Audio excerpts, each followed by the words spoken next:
اعوذ باللہ من الشیطان الرجیم، بسم اللہ الرحمن الرحیم، السلام علیکم رحمۃ اللہ وبرکاتہ۔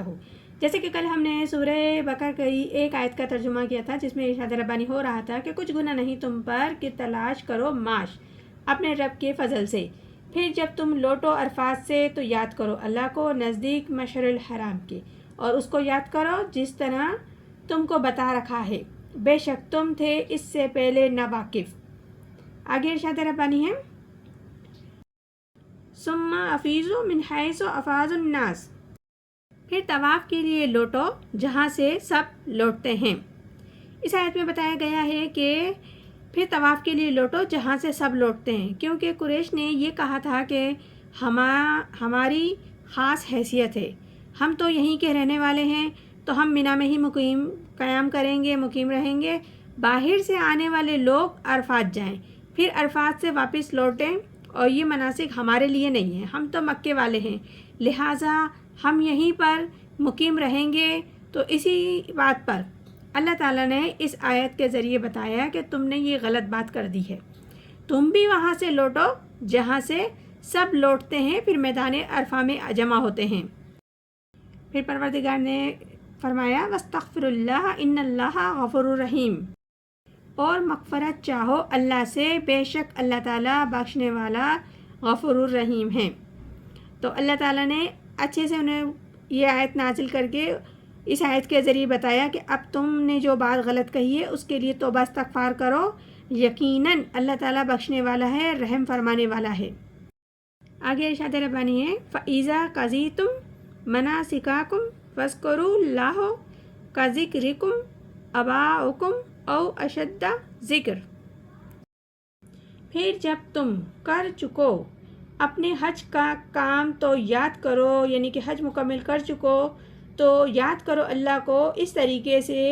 جیسے تم اپنے باپ دادا کو یاد کرتے تھے، ذکر کرتے تھے، بلکہ اس سے بھی زیادہ ذکر کرو۔ تو اس آیت میں بھی پروردگار عالم نے اہل ایمان والوں کو اور اہل مکہ والوں کو نصیحت کی ہے اور ہدایت دی کہ پھر جب تم اپنے یہ تمام مناسک پورے کر لو تو پھر تم اللہ تعالیٰ کا ذکر کرو جیسے تم اپنے آباء و اجداد کا ذکر کیا کرتے ہو۔ وہاں یہ رواج تھا عرب میں کہ جب مینا میں ٹھہرتے تھے تو اپنے آباء و اجداد کی شان میں قصے سناتے، قصیدے بیان کرتے اور اپنی لگاؤ، محبت، جذبات کا اظہار کرتے تھے، اور اللہ کا کوئی ذکر نہیں کرتے تھے، اس کا رواج ہی نہیں تھا وہاں اس وقت۔ تو پھر بعد میں اللہ تعالیٰ نے اسی لیے پروردگار عالم نے فرمایا کہ تم جس طرح شان و شوکت کے ساتھ اپنے آباء و اجداد کے قصے بیان کرتے ہو، اب تم اسی شان و شوکت بلکہ اس سے بھی بڑھ کر اعلیٰ طریقے سے، عظیم طریقے سے محبت و جذبات کے ساتھ تم ذکر الہی کرو،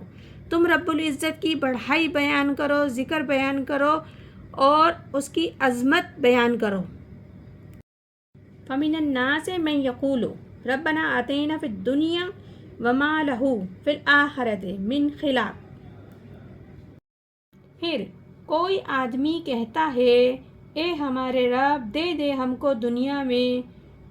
اور اس کے لیے آخرت میں کچھ حصہ نہیں۔ جس طرح رب العزت نے فرمایا کہ وہاں ذکر کرو، مناجات کرو، اللہ تعالیٰ کی بڑائی بیان کرو، اللہ تعالیٰ کا ذکر کرو، تو دعائیں بھی کرو۔ تو بہت سے لوگ تو وہاں اس طریقے سے دعا کرتے ہیں، بعض لوگ ایسے ہیں جو کہتے ہیں اے ہمارے رب دے دے دنیا ہی میں تو ہمیں، ایسے لوگوں کے لیے آخرت میں کوئی حصہ باقی نہیں، یعنی کہ وہ اتنے مقدس مقام پر آنے کے بعد بھی ان کی دعائیں مال کے لیے، اولاد کے لیے، دنیاوی ترقی و خوشحالی کے لیے ہے۔ جو بھی دنیا کی چیزیں ہیں یا ان کو کوئی تکلیف ہے، مشکل ہے، پریشانیاں ہیں، بیماریاں ہیں، بے شک ان کے لیے بھی دعا کرو کہ وہ اللہ تعالیٰ ہی دور فرمانے والا ہے۔ اللہ تعالیٰ کے مقدس مقام پر حاضری ہے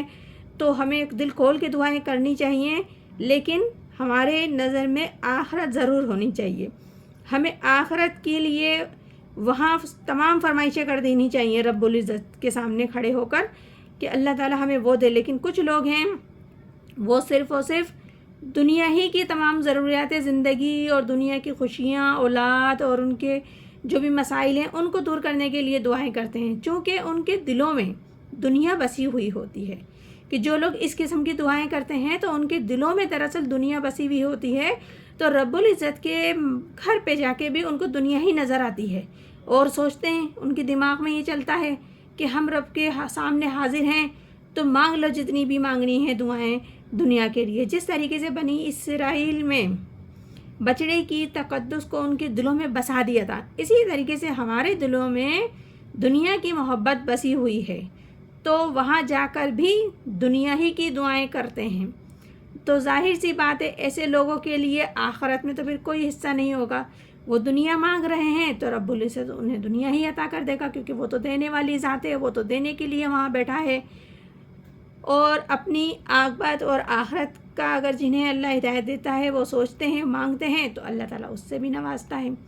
تو یہ سورہ بقر ہے جس کی ابھی ہم نے 2 صورتوں کا ترجمہ تفسیر خلاصہ بیان کیا ہے۔ انشاءاللہ تعالیٰ مزید بھی آگے کرتے رہیں گے۔